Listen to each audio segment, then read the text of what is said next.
You know, one of the nicest apple varieties that you can grow in Oklahoma was developed right here in our neighboring state of Arkansas.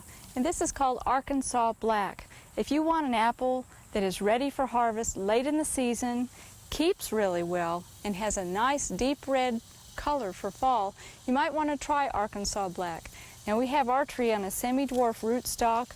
We've spread some of the limbs, and this year we do have a nice heavy crop. And it's tempting looking at those apples right now thinking, oh, they might be ready to pick. But before you pull one off and waste it by tasting, you might take one that perhaps the birds have pecked a hole in that you wouldn't want to eat anyway, and take a knife and cut a cross section of it, lengthwise and crosswise, and take a look at the seeds first to tell you if it's ripe or not. Now, on this Arkansas Black, the seed coats have already turned a nice deep brown, and that tells us that it's approaching ripeness, but it's not completely ripe. See how part of the tissue around the core is still adhering to the seed coat.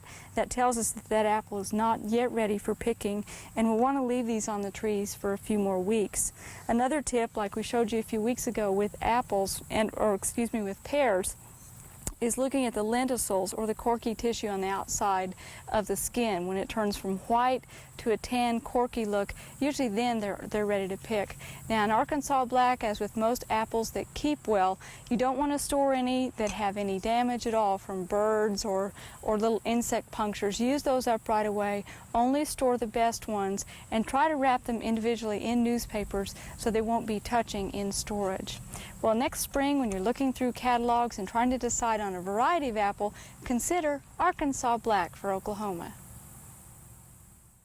We hope you enjoyed this video. It's part of our OK Gardening Classics YouTube channel. You can also find more recent videos on our Oklahoma Gardening YouTube channel.